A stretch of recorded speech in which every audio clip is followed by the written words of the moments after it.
Welcome to That's a Hard No, the podcast about learning to say no and set boundaries to live our best lives. I'm your host, Heather Drago. You may think, because of this podcast, that I'm a boundary setting expert, but I'm not. I'm an expert at struggling to set boundaries. But you know what? I'm working on it, and it is getting easier. Follow along with me as I learn from fellow strugglers and experts so that you too can start saying no without feeling fear, guilt, or FOMO. You don't know where to go.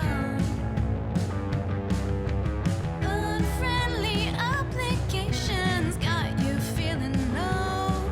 You're not sure what to do. Weight of expectations is coming down on you. There's a phrase you should know. Tastes so much sweeter than hello. That's a hard no. What was your first answer to the question, what do you want to be when you grow up? Our producer Noah answered this question at the ripe old age of 4 years old. He decided he was going to be a ninja. That was a profession, obviously, because he saw adults doing it on TV, and it involved doing things he loved, mainly running around causing mischief and wearing pajamas all day. Well, once young Noah decided that was his destiny, he didn't give it a second thought. As the years went on, he never renegotiated the fact that his life plan was to be a ninja. Smash cut to 8 years old, and for a piano recital, Noah's teacher had all the kids get up and introduce themselves before they played. They gave their age and what they want to be when they grow up. Well, as a 5-year-old, ninja was an appropriately innocent answer. As a 6-year-old, charmingly naive. 7, sure, whatever. But an 8-year-old who thought that ninjas were real and that he could be one? Noah watched the adults around the room laugh to themselves and felt the walls close in around that judgmental revelation. He could not be a ninja, in fact. He'd have to grow up someday and get a real job. And by the sound of the chuckles at his expense, he had put it off too long. Though it's not usually as stark as it was for little Noah, at some point, we all have to graduate our answer from that naive, hopeful dream of our childhood to the real world. Unless you're one of the vast minority of people who end up becoming the astronauts or sports stars, you've got to make ends meet in a somewhat unglamorous way. The thing we have to remember is that a real job doesn't have to suck. I find a lot of joy in being an entrepreneur, in the day-to-day work of running a marketing agency, something I would never have considered I would like, let alone be good at as a young person. The same fulfillment that young Noah found running around his backyard with a plastic sword, I find every day, mostly. It's not so easy to find a career path that makes you feel like that, though. Lord knows it took me a while. How do we know when we're not in the right job, the right company, the right profession? Our guest today, Anthony Kuo, makes it his mission to help people answer that question for themselves. As a career satisfaction coach, he helps people intentionally craft a career they're excited to wake up for. After a business degree from NYU and 8 years in Fortune 500 companies, his work was filling his bank account, but leaving his soul empty. He integrates his practical experience with his training as a transformational NLP practitioner to gently and playfully guide his clients through this life's most omnipresent question: what do you want to be when you grow up? Well, hi, Anthony. Thanks for joining us on That's a Hard No. Thanks so much for having me. It's really great to be here. I've been excited to kind of peruse through your Instagram and learn all about you and some of the things you help people understand. So this is, I'm looking forward to our conversation. Me too. So let's start with one that I've seen you bring up a few times, and that is, how do we learn to answer the question, what do you want to be when you grow up? I feel like that's such a big one, and it's so packed full of pressure, especially with young people. And I don't feel like they should have an answer for a while anyway. Yeah. I mean, think about when you were a kid, though. And when you were in kindergarten and your teacher asked you that question, what did you say? You didn't have to think about it. You were like, I want to be an astronaut. I want to Yeah. be an artist. I want to be a fireman or whatever, right? Yeah. I wanted to be an astronaut. And I thought it'd be really cool to walk on the rings of Saturn before I knew that was not a thing you could do. It would be cool though. It would be cool. Um, but you're right. There is a lot of pressure baked into that question, especially as we grow up, and then we have financial pressures, and then you have the pressure of what are my parents gonna think, and am I gonna get enough prestige or clout from this job, and am I gonna enjoy it, and all of these Yeah. things kind of Yeah. stack on top. Yeah. And for me, one of the key things is to separate out the big questions into smaller ones, because as adults, when we layer in all of these realistic concerns, it becomes overwhelming, right? Yeah. Um, it becomes a lot more about, uh, well, we end up having a lot more contradictory thoughts about it that are important to consider, but not that helpful. Well, So, it's stuff we pile on that gets us away from what do you want to be, exactly, right? It's exactly. all about, yeah, how am I going to pay my bills and how am I going to have a family and how Hmm. am I going to make my parents happy and all that stuff. Yeah. Yeah. So the process really is to start with, well, who are you? Hmm. What do you need in order to thrive? I think so much of our societal conversation around this is so focused on what can you do for me? Like, what are your skills, right? When you look on any of the free articles or videos you can find on YouTube, it's all about that. And it's important. We need to be able to speak to that. And what about you? You're the one who does the career. So we start there. What do you need in order to thrive? And then based on that, then we can start asking the questions of, okay, where can you find that? Right. Right. I think about when I was young, back to high school, I did not know what I was capable of. I honestly had so much self doubt that I thought the only thing I was good at was art. So I Mm, decided to go to art school. And I shied away from math and science. And I literally took horticulture, which is growing plants, because I had to have one science to graduate high school. That's what I took, which was, it's actually helped me. I'm good at arranging flowers. But anyway, so I had no concept of what I was capable of. And then I went to art school and that was great. And I thought I was going to be a big painter and the next big hotshot in New York City and all that stuff. And then that didn't work out and I had to get a real job. And then I suddenly learned I had this ability to learn very technical, logical things. And I became a programmer, website developer, and which has all led me to running my marketing agency, right? I had mhm. no clue that I had that in me. And I feel like our educational system pigeonholes people into having to pick a path before their brains are fully developed and before they really know what's out there and what's possible and what they are capable of. So I don't know. That's my rant. My rant is over now. Well, it's a great rant. And what I really appreciate about what you're ranting about here is the fact that you paid attention to yourself, right? Yeah. Like you're absolutely right. Our brains are not finished developing. My teacher likes to say that in women it's fully baked at about 25, and in men it's like 27 all the way up to death. 35. Yeah. It takes a little bit longer for us. This is one of the really important points when I'm talking to younger people who are earlier Hmm. in their careers. You're not supposed to know what you want to be. Right. You You're have not no idea supposed where to. your path is going to lead, right? Exactly. Yeah. And so when you're at the beginning, it really is, I mean, at the beginning or the middle or the end, Yeah. it really is about figuring out what do you enjoy about what you're doing? Hmm. What do you not enjoy? Hmm. And then take that information and do something with it. Right. Right. And I think because of all the things we just talked about, I think that's why it's so common for people to find themselves unhappy in their roles Right. or unhappy in their careers, right? Because they were forced to make a decision so early on. And then they looked around and said, I'm miserable. I'm in a cubicle and, I'm punching numbers and I don't know what this is Hmm. doing, right? So my next question is, how do you see and embrace, and why should you embrace career dissatisfaction? Yes, career dissatisfaction is such an important source of information.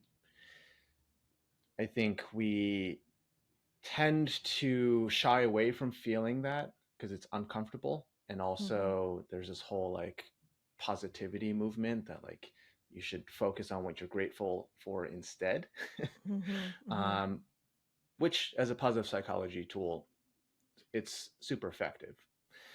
But if you don't pay any attention to or acknowledge the fact that you're dissatisfied, that you're missing out on a really big source of insight into yourself. And so if you do pay attention to what you're not happy about, right? Like I noticed that in my own career, I was I knew that I didn't want to work for anybody else. Even though I was in corporate America, you're talking about how we're forced to make decisions before we're really ready. That was me when I was like 20 years old and Mm-hmm. graduating from school and kind of like, uh-oh, what do I do now? And the best option was to get a job in corporate. Mm-hmm. Um, and I always knew I wanted to be in business for myself. I just didn't know for what or to do what.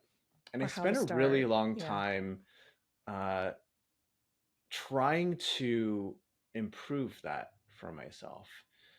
I, increasingly rose through the ranks and tried to become an entrepreneur or try to start my own initiatives in the teams, and it just wasn't working.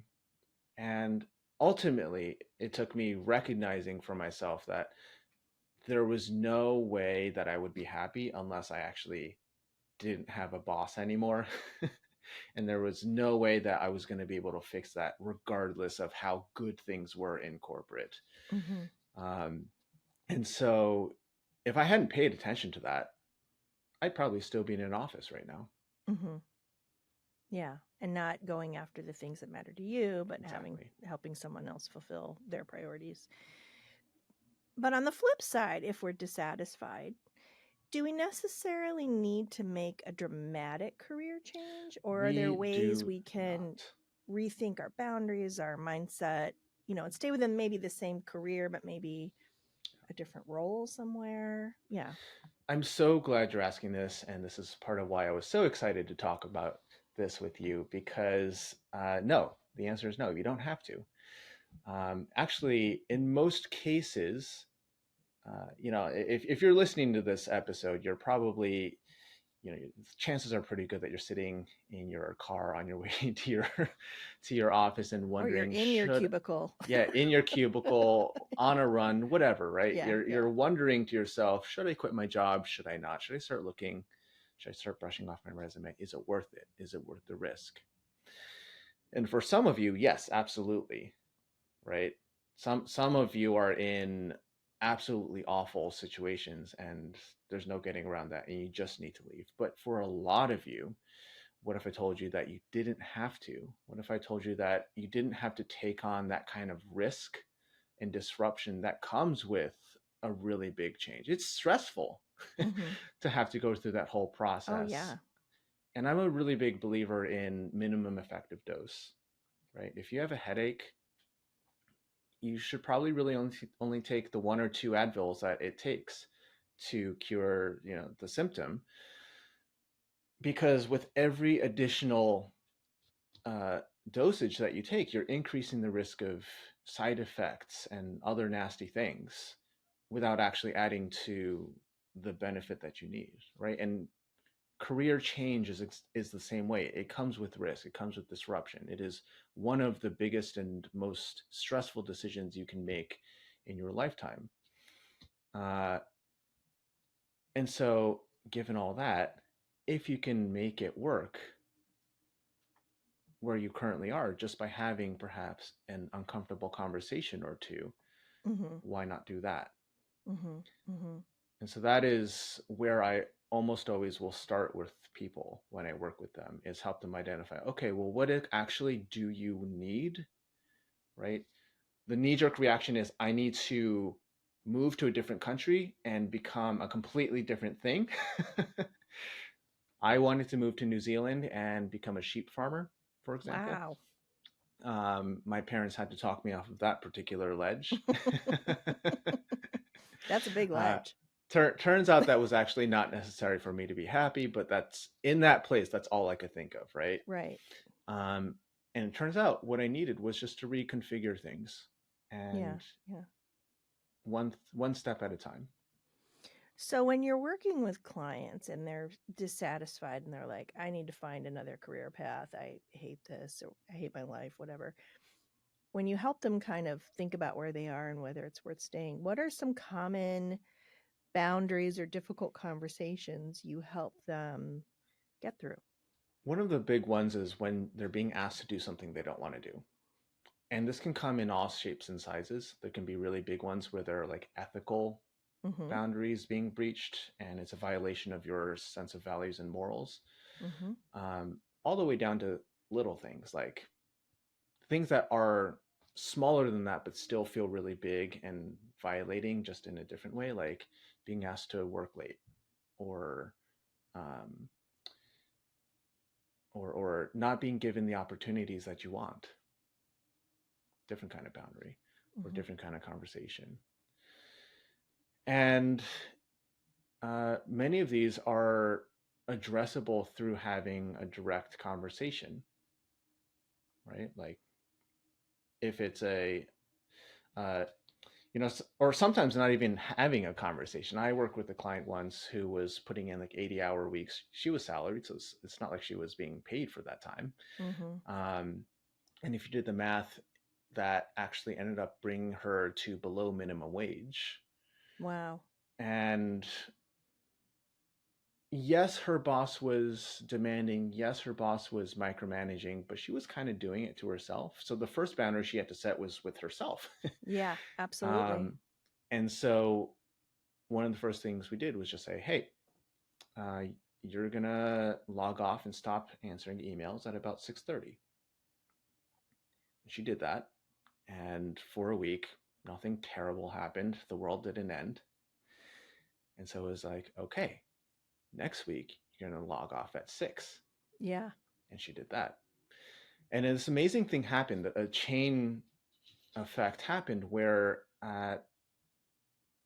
by the time she was logging off around 5:45, she was able to reclaim a lot of her energy, where she could start going to the gym and start taking care of her health. She could start seeing her friends. And that had a knock-on effect of now she had more energy to tackle the bigger questions of, do I even want to be in this industry?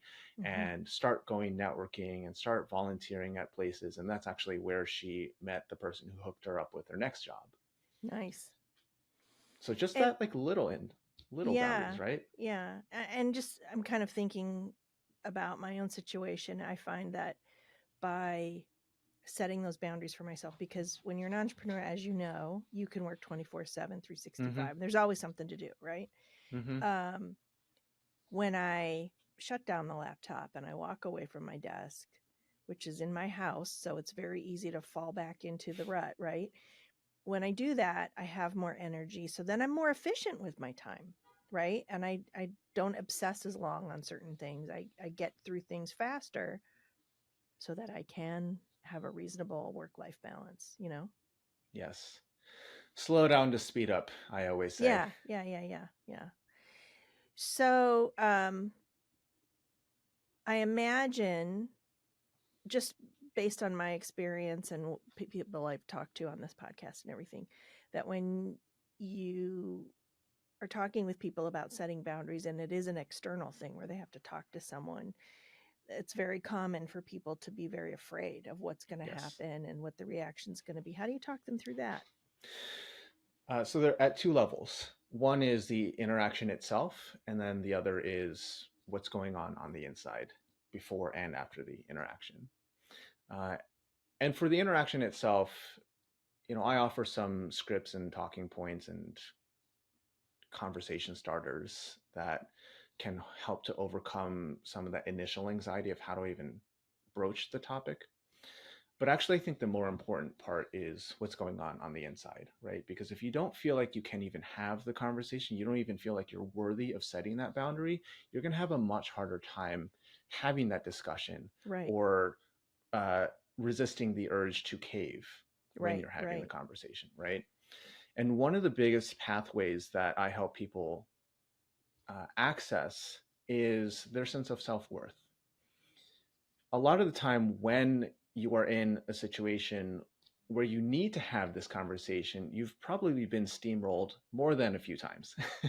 And your professional self-esteem might be a little bit battered, shall we say. And this is an exercise I do with everyone, regardless of whether you are looking for a job or not. And it is to talk through your resume, talk through your professional success stories. And what this does is I help people remember how awesome they are. And really what it is, I just get them talking about themselves. And I ask a few questions about, why are you proud of this project? Even if nobody recognized it, why are you proud of this? What was the impact of your work? How did somebody else's life get better as a result of your involvement? And almost always people are surprised. They say, well, Anthony, well, when you put it that way, I sound amazing. And all I say back is, I'm just using your words. Yeah. And a really amazing thing happens where just by stepping into your own power and your own worth, you become less tolerant of bad behavior. Right.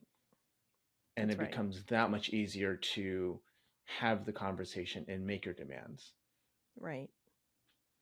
Because confidence, there are many pathways to confidence, but confidence comes from having options. Oh, And yeah. if you can take yourself and take your skills and take your experience anywhere else, Yeah. what do you have to lose? Yeah. And if you have a good sense of self-worth, you know that you are valuable and someone else is going to see you as valuable. So Mhm. if this person you're dealing with doesn't, you don't have to put up with it. Exactly. Okay, Anthony, we're going to take a quick break and then we'll be right back.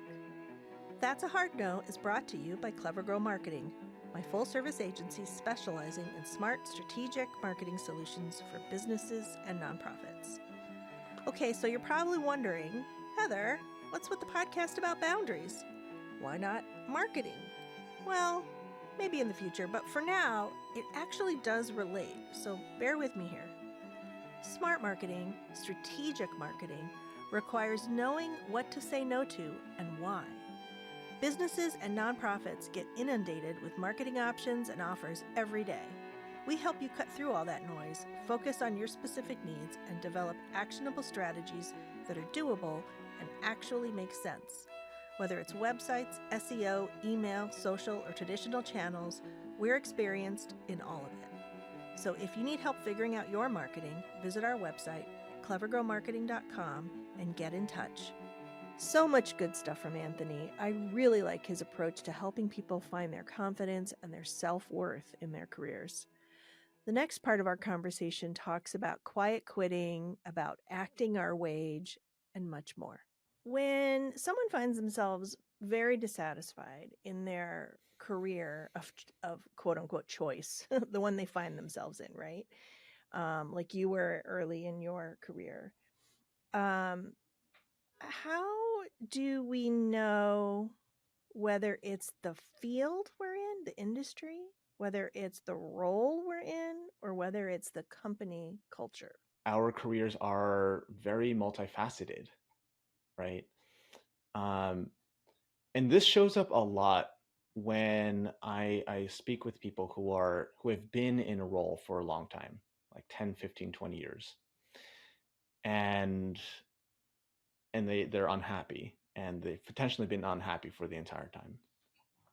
And it's very confusing, right? Because how could you be unhappy but also stay and also kind of like it, but also kind of hate it, Yeah. right?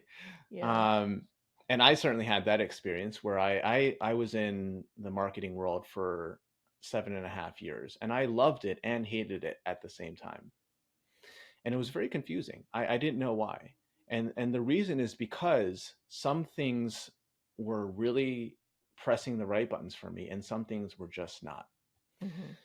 And so I ended up developing a tool to help diagnose this Oh, because it is very multifaceted. And so right. what can we do to help this is to separate out the facets so we see Gotcha. exactly what the problem is that we need to solve. Plants, when you go to the store, there's usually a tag in it that's like, this is how much water it needs, this is how much light it needs, right? It Yeah. basically has a care card. How do you take care of this organism so it can thrive? Hmm. And what I like to teach people to do is, how do you create that for yourself? And what are the key ingredients that go in your care card, Hmm. right? And for a human being in a career, yes, you need light and air and whatever, but what you also need is to have your interests met, number one, or else you'll be bored. Number Right. two, your style needs to be met, or else you'll feel like a square peg in a round hole and you won't belong. Your Number work style. three, Is that what you mean? your style, yes. Yeah. Okay. Yeah. And not just your work style, but more of like your personality style. Ah, okay. So that's a culture question. Mm-hmm. Okay. And number three, you need to have your needs met, or else you'll feel violated and just not in a good Devalued. place, Yeah. devalued, Yeah. Yeah. underappreciated, undervalued, etc. Hmm.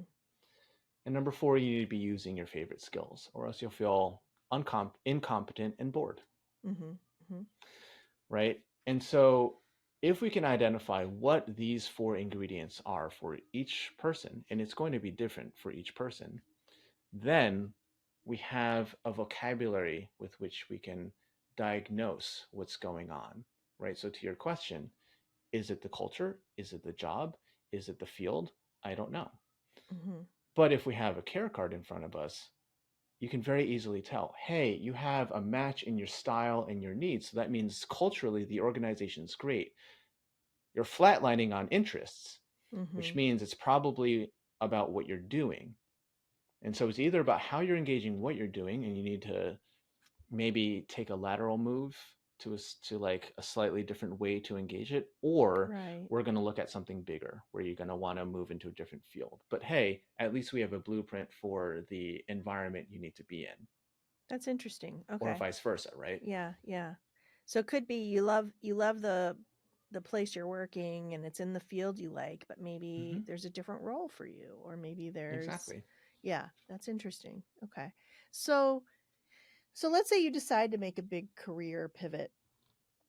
How do you do it without cutting ties or burning bridges? Because as we know, maintaining those networks, those friendships are so Hmm. important for us as we shift and change and Yeah. grow in our careers. Well, there are ways to there are ways to leave that burn bridges, and there are ways to leave that are graceful and gracious and in acknowledgement of the value that the people and role played in your life. Um, Now, obviously, this is going to be dependent on the type of relationship you had with your coworkers, but I'm just going to assume that you had a decent one. Hmm. Um, I think it's a good policy to be upfront and say, hey, I really enjoyed being here. I got a lot out of, you know, I learned a lot. I got a lot out of being here. And also, I'm looking for this. I'm looking for, in my case, this is what I said to my coworkers. It really wasn't personal. Hmm. I actually had really enjoyed working with them. And I say, look, I'm never going to be happy until I work for myself. And maybe I'll crash and burn. And I hope you'll take me back if, if I do. Um, but this is what I'm really passionate about. And this is how you can support me and follow me on LinkedIn and follow my journey. And hey, if you need to talk about this stuff, I'm available. Yeah. Yeah. So what I was doing was building a bridge for people to kind of understand my motivations and also to like depersonalize it. Hmm. It was not a rejection of them or Yeah. the place you were working. It was more Hmm. of a, I need this. Do you think it's less difficult now? I mean, it seems to me people don't stay as long in their roles as they used to. And I think if people are more used to people coming and going. Yeah, I mean, I think that that trend's been happening for a long time now, Yeah. where gone are the days of our parents and grandparents who get into a job and you stay until retirement for 40 years. Right. I mean, that Right. still Yeah. happens, of course, Yeah. um, but it's quite rare now. And yeah, it is much easier. And even if you're moving within the industry, even if you're moving to a competitor, uh, if you already have a good relationship with the person, that's what matters. And I Yeah. think most people who have, at least a moderate level of emotional maturity are going to understand that. We talked a little bit about setting boundaries and having difficult conversations, but there's a trend maybe was more prevalent during the pandemic, or at least started being talked about during the pandemic. But there's this trend of quiet quitting, and I definitely have some thoughts on this. I'm curious to know what you think about that as a method of setting a boundary, or is it? I have thoughts too, and I'm very curious to hear Yeah. yours. Okay. Well, mine is I think it's passive aggressive. And That's I exactly my think, thought. yeah, and I think people can really harm their careers and their reputations, and they can be perceived as lazy or uninvested or uncaring or dysfunctional in some way because they are not showing up or they're not doing their job very well or whatever. And I think I think people are I think some people are very avoidant of having those uncomfortable conversations. It's, we've had our friend Joanna Hardison, who's a psychologist. She talks about people when they feel anxious, they have these behaviors to not feel anxious, right? And those behaviors can be more harmful, like cause more problems. And I think quiet quitting is this knee jerk reaction of, I don't want to be uncomfortable, I don't want to say anything, so I'm not going to say anything, I'm just not going to show up for my job. And then yeah, then you can't control the perception of you. If you do that, you can't control the narrative. People are just observing your behavior and making a judgment. So that's my rant. What's your Oh, what's I've your got a view? rant. It's along similar Yeah. lines, but yeah. First of all, quiet quitting is just a new name for something that's been around for a very long time, right? We used to call it phoning it Yeah, in, exactly. Yeah. right? Yeah. It's just, I mean, quiet quitting sounds cooler, I guess, but it's the exact same thing of just disengaging. And you're not taking a stand. Like some people feel like, I'm quiet quitting, I'm taking a stand. You're not taking a stand. You're Yeah, you're and letting you're letting your behavior say something about you that may not be accurate. exactly. And what I have come to understand about quiet quitting is that it's actually an act of desperation. It's it is the last choice, um, for somebody who feels like they want to leave, they want to change a situation, but they feel like they can't say anything either because of this intense avoidant anxiety Hmm. or because they have seen it happen where somebody else has said something about it and it backfired. There was Hmm. retaliation or they were fired. Hmm. Um, And they don't and they feel don't feel like courageous enough to leave, right? They don't exactly, feel or or they don't feel like they empowered. can leave. Right, right. Yeah. And so, you know, when I because I agree with you. It's like, what is this like passive aggressive thing that's going on that is Hmm. so it's Hmm. just like um that is like taking a stand but not. Um if I think about it as an act of desperation, then it starts to make more sense. Hmm. Because if you think about how like it's harmful in so many ways, right? You remarked on how it can be harmful to your reputation, to how others perceive you, but it's also really harmful to do. It's like cutting off a limb, Yeah. right? Because if you think about it, we spend the best part of our day, the best part of our lives doing our work. Mm-hmm. And that is an investment, whether you realize it or not. And to the point where most of us spend more time with our coworkers at our jobs than we do with our own families. True. And so if you think about that, that is our prime real estate. How painful is it to paint that with a like broad stroke and say, this doesn't matter, I'm not going to show up? Yeah. Right? If you're going to put down the investment, I say you should at least get something back for it. Right. At a minimum, you Yeah. should break even. Yeah. And to kind of give up on that speaks to a really painful place. Yeah. It's a very negative space to be, because when you're really doing something you love to do, right, you get a lot of energy out of it. Mm-hmm. I mean, I love what I do in marketing. I know that wasn't your thing, but I mean, it's very creative. There's a lot of problem solving. Yeah, sure, there's some difficult things about it, but I'm using all kinds of parts of my brain and creativity and collaborating with people, and I get a lot out of it. I get a lot of personal fulfillment out of it. Mm-hmm. So to spend all that time every day, day in and day out, getting nothing out of your job, no Yeah. wonder you're unhappy. Yeah. And I mean, I have quote unquote quiet quit, not out of like retaliation or quote unquote acting my wage, but because I was just disengaged. I Mm-hmm. remember a time when I would show up to work and I would mindlessly scroll the internet and refresh the New York Times website 800 times. And I think one day I read every single article on the New York Times uh, That's a lot. instead of doing my job. And when I got home, I was wiped. Yeah. It is so tiring to do nothing. Yes, that's true. Yeah. That's true. Yeah. And like I think the best feeling is actually to come home and feel, yes, tired, but the better frame is to feel well used. Yeah. Or yeah, having fulfilled a purpose in some way. Yes. Yeah. Well used, well engaged, fulfilled. Yeah. Yeah. That's really interesting. And the phrase acting your wage, that's such an interesting phrase to me. I haven't heard that before. Oh yeah.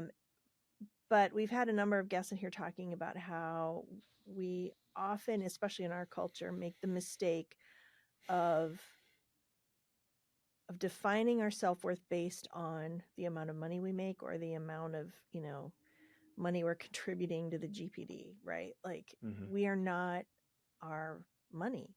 We are not our monetary worth. We are worth so much more. So yes, you have to have a job to pay your bills and stuff like that, but there's so many intangibles involved in work that Yes.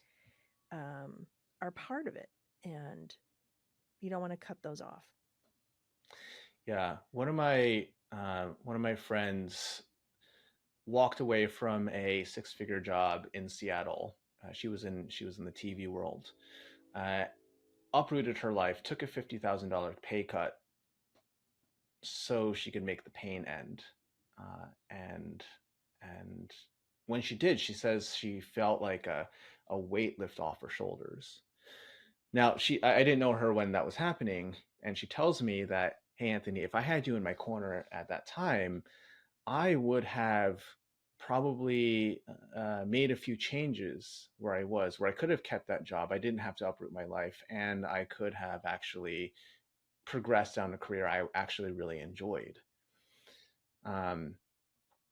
Because yes, we are not our money, and there are these intangibles. Also, it's very important to be valued appropriately, Yes. right? And And so again, this acting your wage thing is sort of a disengagement and giving up where um, where the more assertive and like more positively oriented approach would be to bring up your wage. And Yes. if that is a Yes. conversation that goes well, hey, you just got paid more for doing the same thing. Right. If it doesn't go well, that is a signal for you. All right, time to brush off your resume. Time, if this is a really important factor to you, Mm-hmm. and if this will significantly increase your sense of satisfaction, then okay, time to take your resume and shop it around town Yeah. and go find somebody who will value you. Yeah. Yeah. I'm thinking about conversations I have with my team. And I recently hired a young woman who's a recent college grad who has some experience. She's fantastic. Just she's been a delight and a powerhouse since she joined our team. And when I was interviewing her, I was interviewing several people, and she was one of the finalists, and we were negotiating terms. And what impressed me so much about her is she wasn't, we have like a minimum kind of like starting rate, and it's pretty generous, I would say. And um, she said, I think I'm worth this much per hour as a college graduate with this specialization and these experiences. I think I'm worth this. Would you be willing to pay that? And I was just so impressed just with her fortitude. Like, Mm-hmm. this is what I'm worth. Are you willing to pay me that? And I was like, yes, like no thought. Yes. Okay. We can do that. So I think, a lot of us need to kind of learn how to, um, like you said, go through the experience and acknowledge all the things you've done and what you're worth, and find someone who's willing to pay you that. And if they're not, you have to have that abundance mindset people talk about. You have to trust there are other people out there that will value Mm-hmm. you for what you're worth. So it's scary though, being in that limbo waiting to find that person, but um when I started this whole journey about boundaries, the thing I noticed is I was just so uncomfortable setting boundaries. It was Mm-hmm. just so nauseating, like literally anxiety inducing, sweat inducing. And I'm so impressed when I see young people who are able to kind of sit up straight and stand up for themselves and set those boundaries. I think it's a skill though that you have to learn and you have to practice. It sounds to me like you're kind of role playing with people, helping Mm-hmm. them script what they're going to say, Yeah. and get through that. Yeah, it is absolutely a learned behavior and a bit of an acquired taste. Um, Yeah, yeah, depending on it really, depends on how you grew up, right? yeah. Um, and it certainly was for me. Uh, I had to learn this as well. I actually one of the uh, first real lessons that I had about setting boundaries in a professional setting came from one of my early mentors at work. Uh, I used to be a consultant to his team, and then he really liked me and hired me. Um, and he, at a certain point, he was like, Anthony, I just need to give you this feedback that I've been getting from everyone about you, which is that you're clearly a smart guy with some really great insights. We need you to say them out loud because that's why we hired you. Uh, Wow. and that was very difficult for me because I grew up, like I'm Chinese American. I grew up with like that sort of more East Asian heritage where you respect your elders, and one of the ways you show your respect is that you defer to them. Mm. And so there I was sitting in a corporate boardroom with all of my elders and betters, the SVP of this and the C that, and right, this alphabet soup of senior leaders. And I was sitting there, the like lowly associate manager, just like, Mm-hmm. oh, okay, I'm here. um, and what my mentor taught me to do, that I am now paying forward is essentially, and he didn't put it this way, but I'm going to make it very crude. He basically taught me how to throw my weight around as if I were a middle-aged white guy. I love that. Yeah, yeah. Let's borrow some privilege and Exactly. get right in there. And But that yeah, is actually like that level of that type of behavior is often what it takes to be taken seriously, right. That right? confidence of like, Yeah. yeah, you should listen to And me. it feels uncomfortable when you're not used to it, but when and yes, there's some obnoxious ways you can do it and there's some like very tone deaf ways you can do it, but at its core what it really is about asserting yourself. Let's say you decide, yes, I do indeed need to make a big career change. I need to go work somewhere else.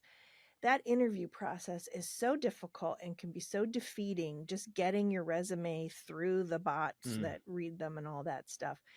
When you're searching for a new job, what are some red flags to look out for? Some boundaries you should set as a job seeker? How to know if, oh, this may not be the place for me after all. Hmm. uh, Excellent question. uh, the I when I work with people on this, uh, I'm basically teaching them two separate skill sets. One is how to play defense, which is more of like how to spot the red flags and know what not to apply for, or know when to walk away when some red flags show up later in the process. And then also offense. What is your messaging? What is the narrative that you're telling, and how can you polarize yourself so that you are magnetically attractive to the right fit job? And also, this is extremely important, how do you repel away the types of opportunities and cultures and organizations that are just going to drive you nuts, right? So for the defense play, what I teach is actually not that unique. You could just go and Google this, but there are some very common red flags, like uh, how do you like fast-paced environment, wears a lot of hats, and anything that's like very urgency and very like high expectation kind of lingo. Depending on what state you're in, um, there are it is required to disclose the compensation range now. um, New York City has that. Mm-hmm. However, uh, certain companies take this to comply with the spirit of the law, where they will show you like I'm helping a client and looking at the job description for the role that he is a candidate for is like a $15,000 range, which is quite tight. And then there are others like there was a post I saw that was like a $300,000 range, which just is as meaningless as if you hadn't posted anything at all. They're complying with the letter of the law, but not Mm-hmm. the spirit. Um, if you see that, I wouldn't bother. You know, I personally wouldn't bother because they're skirting it, and they Mm-hmm. will get away. They will pay you as little as they can get away with. Applying online, the success rate of applying online just gets smaller and smaller every day because it is so much easier to do. Everyone and their mother knows how to go on LinkedIn and just hit apply. Mm-hmm. Um, and so these days, the success rate to get one interview is hovering around 4%. Wow. And so when people say, oh, it's just a numbers game, yeah, screw that. The numbers game sucks. You have to apply to 25 jobs just to get one interview on average, which is just awful. So the real game is about humans. How do you get, how do you talk to a human being to help them understand you and want to put your, like, want to get them to advocate for you and put your name at the top of the list?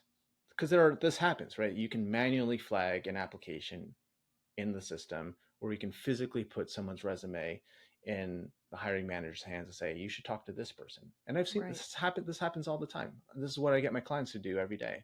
How do you have that conversation? This is another form of like assertive, like Mm-hmm.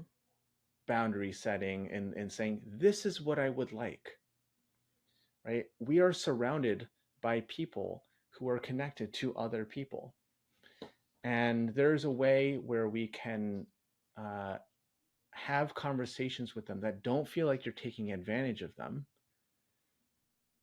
that basically incepts the idea that, hey, I need help, and this is how you can help me. How do you find those humans to have conversations with? Well, if you just know them, that's easy. To But start working your own personal network and yeah. okay. Yeah. So like when people think of networking, usually your mind will go straight to, well, I got to go look on LinkedIn and see who I'm like, Mhm. who should I reach out to cold? And that is a useful tactic.